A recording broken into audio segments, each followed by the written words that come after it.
أشهد أن لا إله إلا الله وحده لا شريك له وأشهد أن محمدًا عبده ورسوله أما بعد فأعوذ بالله من الشيطان الرجيم بسم الله الرحمن الرحيم. Cher président de séance et président de la communauté musulmane Ahmadiyya du Canada, chers membres émérites de notre Jamaat, respectables missionnaires, chers frères et sœurs, chers participants à cette Jalsa Salana, Assalamu alaikum wa rahmatullahi wa barakatuhu. Alors c'est toujours avec une grande émotion que je viens à cette Jalsa, où je suis un invité régulier maintenant. Je devrais d'ailleurs voir mon badge changer très bientôt pour être un invité régulier et pas un invité honorable. Et c'est avec plaisir que je réponds toujours à cette invitation. Et cette année, plus particulièrement, puisque cette Jalsa Salana a lieu non pas dans notre traditionnel endroit où nous nous réunissions par le passé, et qu'il y a un endroit dédié pour cette Jalsa Salana, et j'en félicite également l'organisation par la même occasion. Et ça démontre que ce sont les prières continues de Sa Sainteté, le calife Ayatollah Ben Aziz, qui font que ce ne sont que prospérité et prospérité qui sont attendues pour la Jamaat à l'avenir. Le sujet sur lequel on m'a demandé d'intervenir aujourd'hui, chers amis, est le saint prophète Mohammed sallallahu alayhi wa sallam et son rapport avec les non-musulmans. C'est un sujet qui est à la fois difficile pour nous, parce que c'est un sujet dans lequel on est obligé d'aborder les diffamations qui sont faites à l'égard de notre noble prophète. Mais c'est également un sujet passionnant, parce que dans le cadre de ce sujet, on se rend compte que le saint prophète Mohammed sallallahu alayhi wa sallam était un exemple de comportement en société, et plus particulièrement avec les non-musulmans. Je vais vous proposer d'avancer sur ce sujet en établissant des paliers de preuves. Alors, je suis avocat de formation, donc je vais essayer d'éviter de faire un cours de droit ici, mais en tout cas, on va essayer d'établir, étape par étape, quel a été le comportement du prophète de l'islam avant le prophétat, pendant le prophétat et à la fin de son prophétat.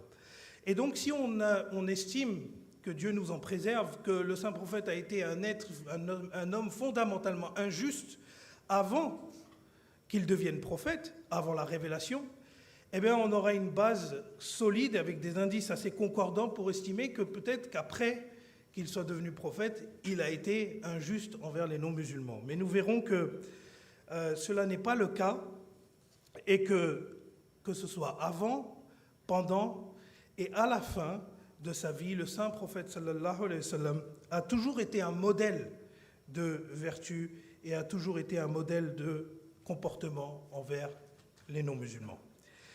Alors commençons d'abord avec le comportement du saint prophète sallallahu alayhi wa sallam avant qu'il soit devenu prophète. D'abord, quand on regarde la vie du saint prophète Mohammed sallallahu alayhi wa sallam, on voit qu'avant même qu'il soit devenu prophète, les gens disaient que c'était un homme qui avait des valeurs morales hautement dignes, et on l'appelait le Al-Amin, c'est-à-dire une personne qui est digne de confiance de par son intégrité et sa fiabilité qui était incontestable. Et cette réputation, elle était largement entretenue dans toute la Mecque, et toutes les tribus mécoises reconnaissaient que le saint prophète avait cette qualité. Le saint prophète Mohammed sallallahu alayhi wa sallam était un homme respecté, respectable et respectueux. Et cela peut se voir quand il a été impliqué dans des activités commerciales, par exemple, où tout le monde a dit que c'était un modèle d'honnêteté et d'intégrité.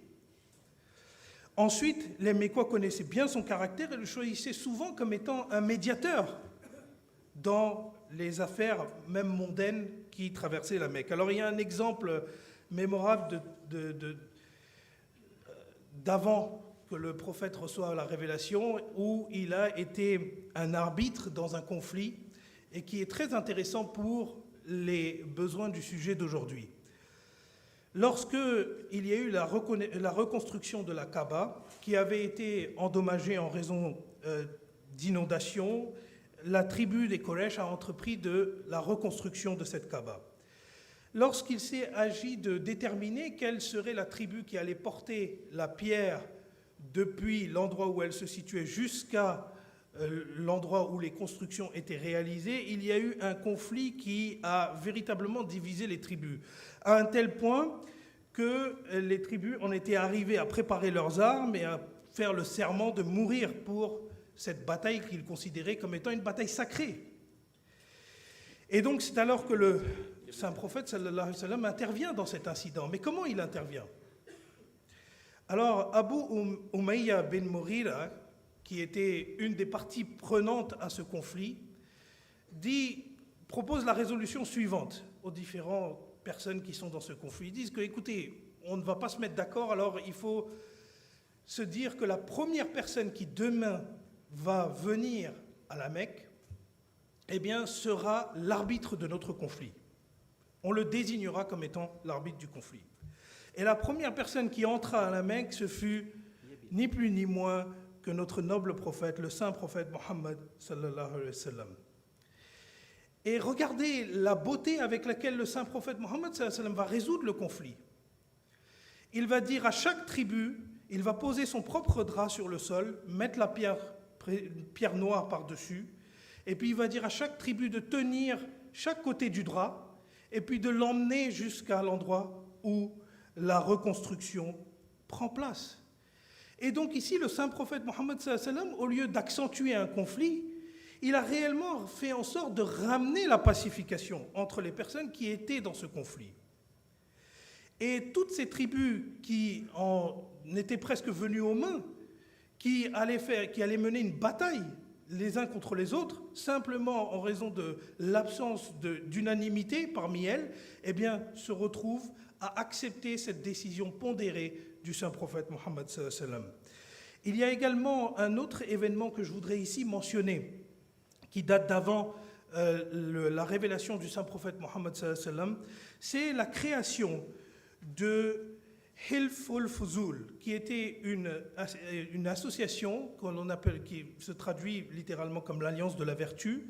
Et dans cet accord, que l'on avait établi, les participants se sont engagés à soutenir les opprimés, à rétablir les droits des victimes qui avaient subi des injustices et à faire en sorte que les traités et les contrats soient respectés. Donc d'abord, ce qu'il faut savoir, c'est que si une telle alliance de fait a été établie, un tel acte a été établi, c'est que tous ces mots étaient présents à la Mecque. Les personnes ne respectaient pas les contrats, les personnes subissaient des injustices. Et ça montre la signature de ce traité, parmi lequel le saint prophète Mohammed sallallahu alayhi wa sallam était également un des membres qui a longtemps participé à l'absence le fait de faire en sorte qu'il n'y ait pas d'injustice, détermine très certainement que le saint prophète Mohammed sallallahu alayhi wa sallam était un exemple pour la justice, la moralité, même avant sa prophétie. Et ça montre sa détermination à faire sienne tous les droits des opprimés, les valeurs qui allaient continuer, ce sont des valeurs qui allaient continuer à guider sa mission prophétique même après qu'il reçut la révélation. Toujours dans le cadre de cette association Hilful Fuzul, il y a un incident que je voudrais vous mentionner qui est très intéressant. Parce qu'on aurait pu penser que lorsque cet accord a été signé, c'est un simple accord de papier. Au fond, peut-être que le saint prophète Mohammed sallallahu alayhi wa sallam n'allait jamais montrer dans ses actes qu'il a fait quoi que ce soit pour faire en sorte de respecter ce traité.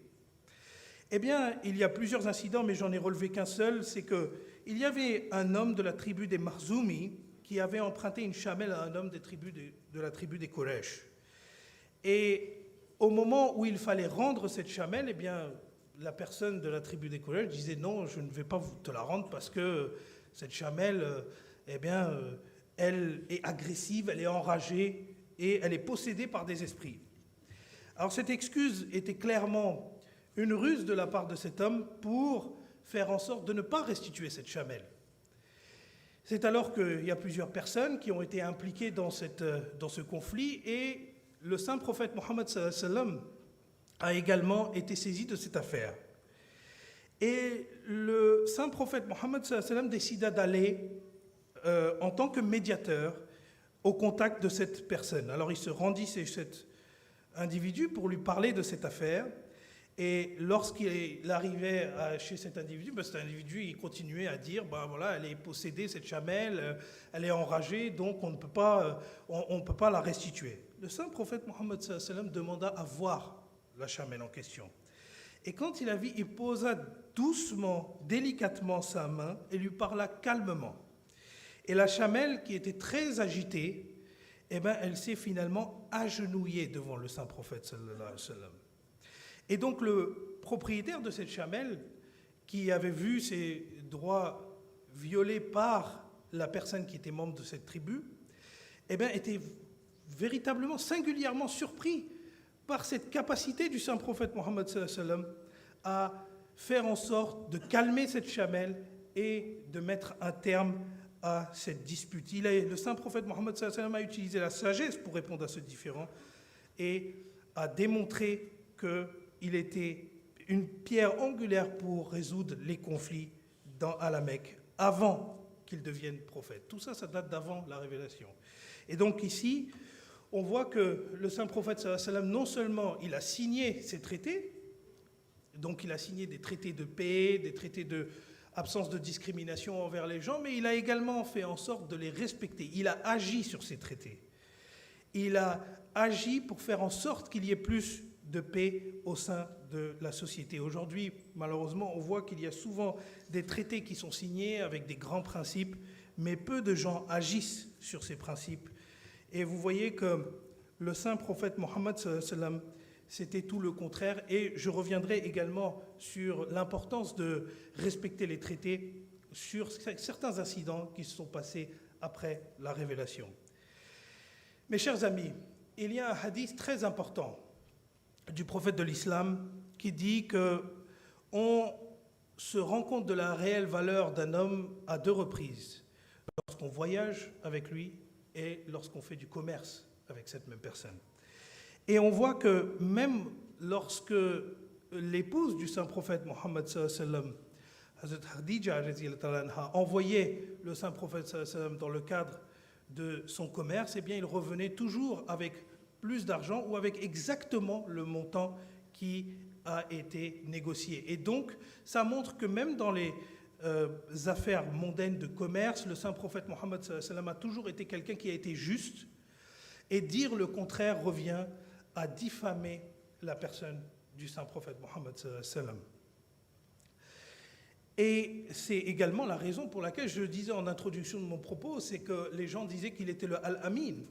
Ce sont ces raisons pour lesquelles les gens avaient utilisé ce qualificatif pour le saint prophète. Alors comment concevoir qu'un homme qui a participé à créer une société plus juste, qui a participé à mettre un terme au conflit, qui opposait différentes tribus, qui allait s'opposer violemment, qui a participé à la création et à la mise en place d'associations qui allaient défendre les droits des plus opprimés, tout d'un coup deviennent un persécuteur à l'égard des non-musulmans, deviennent tout à coup un homme violent à l'égard des non-musulmans.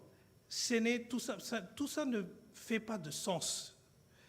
Et pour cela, c'est pour cela que je voulais insister sur la période de l'avant-révélation, parce que le saint prophète Mohammed sallallahu alayhi wa sallam, s'il avait été un homme violent, on aurait pu établir qu'éventuellement il y a des éléments qui peuvent nous laisser penser que par la suite, il sera, que Dieu nous en préserve, un homme violent. Mais on voit que bien au contraire, ce ne fut pas le cas. Lorsque la révélation divine commença, et que le saint prophète Mohammed sallallahu alayhi wa sallam commença à appeler les gens à l'islam, eh bien, il traita les non-musulmans avec énormément de dignité. Et il cherchait à les... Il y avait toujours, vous savez, ces débats entre le saint prophète Mohammed sallallahu alayhi wa sallam et les non-musulmans sur l'islam, sur ce que ça apporte, quelle est la nature, quelle est cette religion, etc. Mais il n'y a jamais eu de force ou de contrainte dans cette religion. Mes chers amis, à de nombreuses reprises, les musulmans eux-mêmes ne prennent pas le temps de mesurer leurs propos ou leurs actes, et ils ne se rendent pas compte à quel point certains de leurs actes, que ce soit même des propos qu'ils prononcent, peuvent attenter aux sensibilités des autres. Et dans ce cadre-là, il y a également un hadith qui est très intéressant du saint prophète Mohammed sallallahu alayhi wa sallam, qui, lorsqu'un musulman est allé à la rencontre d'un commerçant juif et lui a demandé s'il était prêt à vendre sa marchandise à un autre prix que celui qui était affiché. Et donc le juif lui répondit que je jure par le Dieu qui a donné à Moïse la supériorité sur tous les autres prophètes, que je ne vendrai jamais ce bien à ce prix.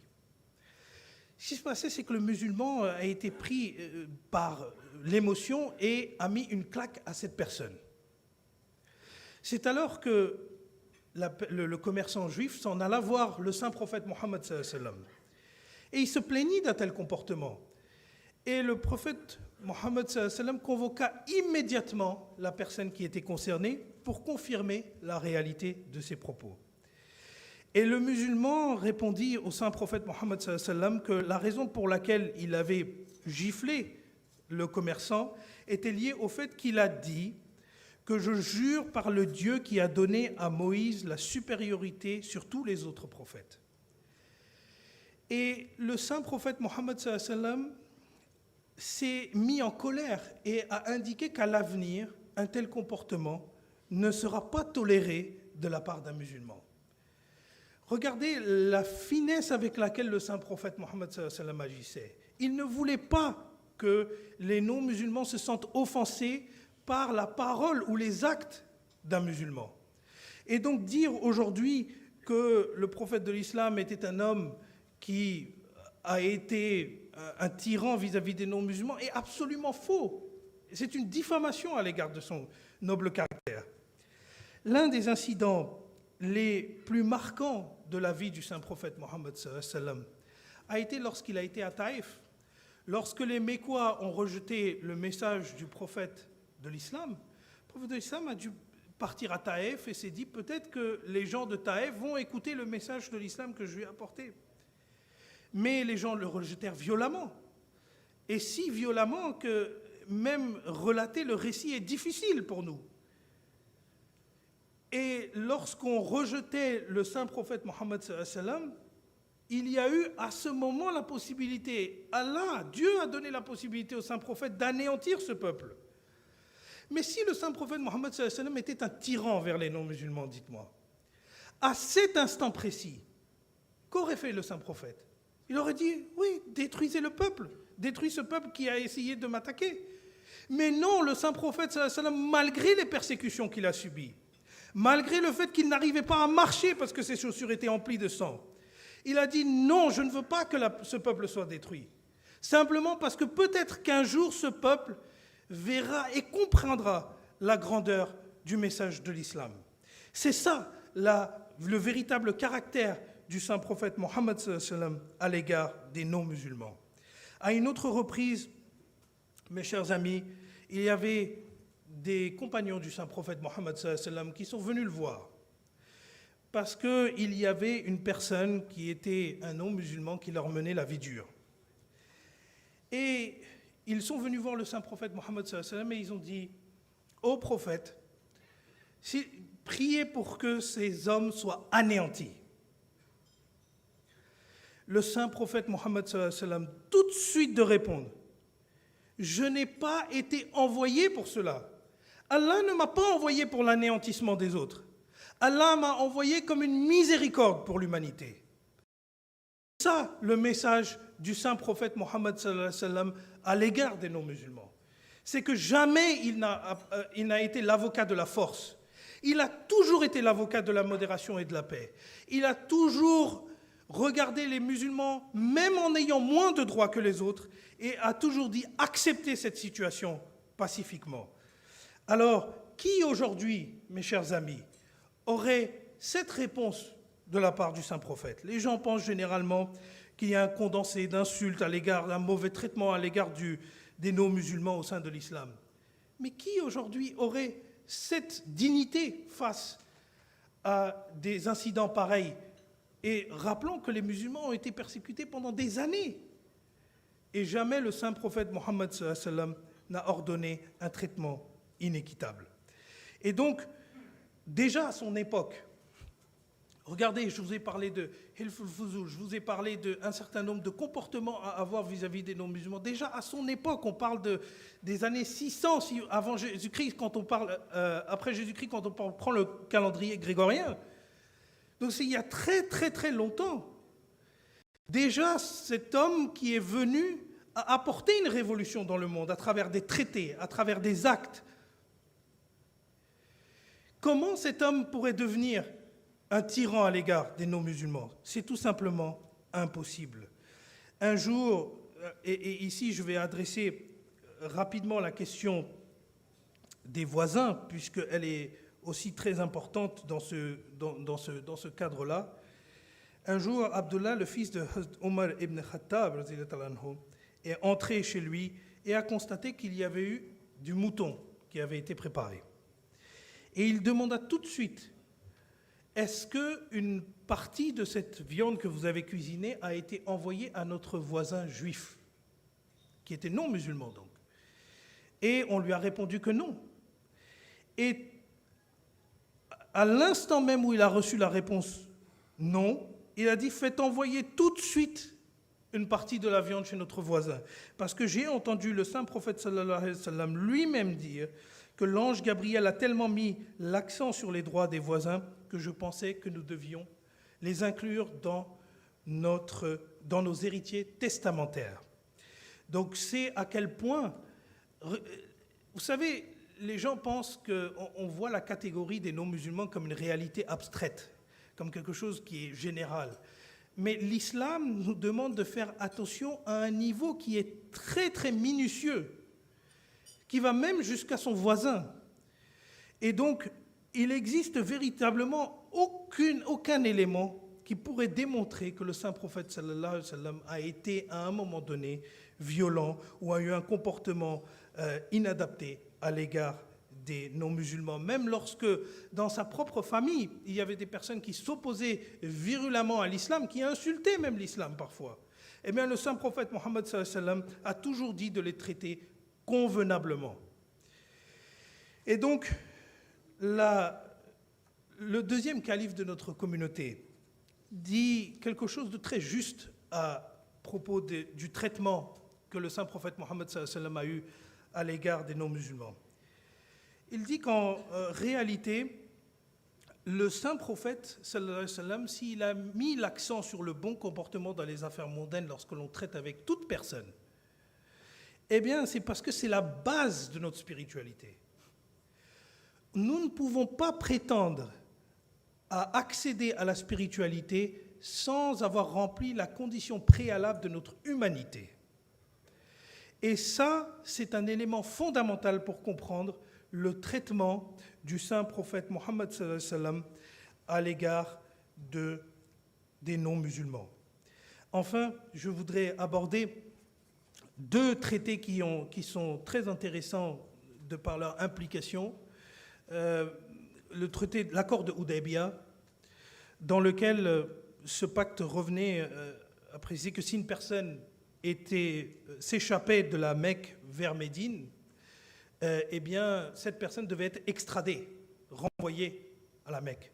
Mais en revanche, si l'inverse n'était pas vrai, et donc dans ce cadre-là, il y a eu un musulman qui se situait à la Mecque et l'accord avait été signé, l'accord de Hudaybiyah avait été signé et un des musulmans qui était à la Mecque s'échappa de la Mecque et vint à Médine. Et les Mécois envoyaient une délégation pour aller récupérer la personne qui était à Médine et disaient qu'en vertu de notre accord, vous devez extrader cet individu. Il n'a pas à rester à Médine. Le saint prophète Mohammed sallallahu alayhi wa sallam indiqua que l'accord a été conclu et donc que désormais il faut retourner à la Mecque. Et donc vous voyez que s'il devait favoriser les non-musulmans à l'égard, s'il devait favoriser les musulmans à l'égard des non-musulmans, il aurait pu très bien décider de dire non, on va garder cette individu qui est musulman à Médine, mais il a respecté le pacte, parce qu'il savait que le pacte était une condition de la paix. Regardez, lorsque le saint prophète sallallahu alayhi wa sallam était à Médine, lorsqu'une personne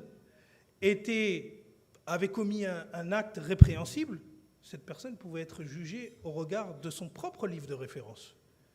Et donc le saint prophète Mohammed sallallahu alayhi wa sallam a appliqué une justice distributive. Il aurait très bien pu dire que seulement les règles par rapport à l'islam doivent s'appliquer. Mais non, il a toujours appliqué des règles différentes au regard de la personne qui se présentait devant lui. Et donc, on voit bien que ici, depuis la révélation, le saint prophète Mohammed sallallahu alayhi wa sallam a eu un comportement exemplaire. Mais c'est la dernière partie que je voulais aborder avec vous.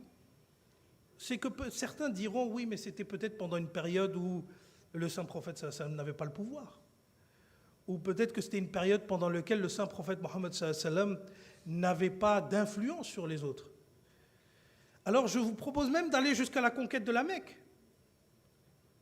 Lorsque le saint prophète Mohammed sallallahu alayhi wa sallam est revenu victorieux à la Mecque et qu'il avait en face de lui des personnes qui l'ont harcelé, lui et ses compagnons, qui l'ont discriminé, qui ont déshumanisé les musulmans.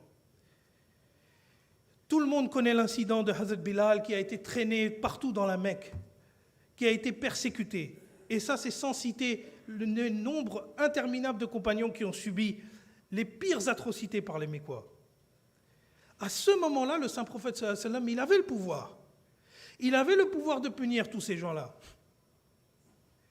Mais qu'a décidé le saint prophète?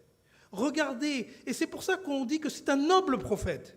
C'est pour ça qu'on dit que c'est une miséricorde pour l'humanité. C'est parce qu'il les a tous pardonnés. Il les a tous pardonnés sans exception.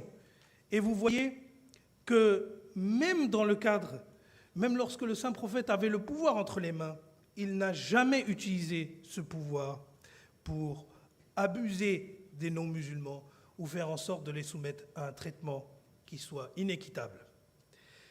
Enfin, je voudrais vous dire que même dans la parole du saint prophète Mohammed sallallahu alayhi wa sallam, ça c'était les actes, mais même dans le dernier sermon du saint prophète Mohammed sallallahu alayhi wa sallam, qu'est-ce qu'il dit? Et je vais vous le lire. Il dit: ô peuple, écoutez-moi avec sincérité. Adorez Dieu, accomplissez vos 5 prières quotidiennes, jeûnez le mois du Ramadan et donnez de votre bien en zakat. Faites le hajj, c'est-à-dire le pèlerinage, si vous le pouvez. Toute l'humanité descend d'Adam et Ève. Un arabe n'est pas supérieur à un non-arabe. Et un non-arabe n'est pas supérieur à un arabe. Un blanc n'est pas supérieur à un noir. Et un noir n'est pas supérieur à un blanc, si ce n'est par la piété et par la bonne action. Regardez le vibrant message du saint prophète Mohammed sallallahu alayhi wa sallam. À la fin de sa vie, son dernier sermon a été un sermon de non-discrimination, un message d'amitié et de fraternité universelle. Comment un tel prophète peut être diffamé aujourd'hui, nuit et jour dans nos médias, comme étant quelqu'un qui était injuste envers les non-musulmans? Depuis sa tendre jeunesse jusqu'à sa mort, notre noble prophète aura toujours appelé un comportement exemplaire. Jamais cet honorable homme, ce digne prophète d'Allah, n'a appelé à bannir ou à violenter les non-musulmans. C'est pourquoi les musulmans nous sommes attachés à ce modèle de bienveillance pour l'humanité. Et c'est la raison pour laquelle nous considérons le saint prophète Mohammed sallallahu alayhi wa sallam comme une miséricorde pour l'humanité. Lorsque des critiques sont émises à son endroit, et elles sont émises aujourd'hui à une vitesse qui est insupportable, ces critiques qui sont émises à son endroit, nos cœurs se crispent. Et c'est la réalité, parce que c'est une diffamation qui est faite en l'égard de son noble caractère. Les insultes, les colibés, les mensonges sont devenus légion à son endroit. Il était de mon devoir dans ce discours de rétablir la vérité à l'égard de notre noble prophète. Et nous prierons toujours qu'Allah nous aide à suivre ce comportement bienveillant et plein d'amour dont le saint prophète Mohammed sallallahu alayhi wa sallam a fait preuve tout au long de sa vie, souvent au détriment de sa santé, quand les gens l'attaquaient à Taïf, au détriment de l'amour qu'il portait pour ses compagnons. Lorsqu'il fallut renvoyer ce compagnon qui était venu de la Mecque, il fallait le renvoyer à la Mecque. Lorsqu'il fallait appliquer un traité qui était difficile pour les musulmans, il l'a fait simplement parce que c'était une miséricorde pour l'humanité et nonobstant également toutes les insultes qu'il a dû subir dans le silence. Je voudrais, au final, et ce seront mes derniers mots, mes chers amis, vous enjoindre réellement, nos invités, nos membres, à rencontrer. C'est un message que j'adresse particulièrement aux invités, mais ça peut être également élargi à notre communauté dans l'ensemble. Il faut rencontrer sa sainteté, le calife, Hazrat Mirza Masroor Ahmad, parce que moi j'ai fait un discours. Aujourd'hui, j'ai eu l'occasion, alors je l'ai fait ce discours. Et je suis honoré de défendre l'honneur du saint prophète Mohammed sallallahu alayhi wa sallam. Mais vous avez quelqu'un qui est assis à Londres et qui, lui, tous les jours, sans relâche, il défend l'honneur du saint prophète Mohammed sallallahu alayhi wa sallam. Et il faut aller à sa rencontre et écouter ce qu'il a à dire, écouter ce qu'il dit par rapport au saint prophète Mohammed sallallahu alayhi wa sallam. Parce que c'est lui, aujourd'hui, qui a cette difficile tâche d'honorer le caractère de notre noble prophète, et il le fait avec une réalité exemplaire. Et c'est la raison pour laquelle ce sera le mot de la fin. Allez rencontrer le Sa Sainteté, le calife à Londres.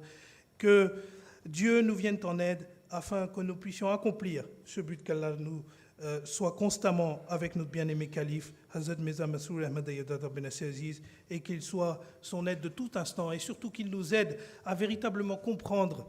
C'est très difficile parce que la beauté, l'élégance, la dignité du saint prophète Mohammed sallallahu alayhi wa sallam est telle que parfois elle est difficile à comprendre, mais qu'Allah nous aide à comprendre ce modèle et qui a été une miséricorde pour l'humanité. Amen.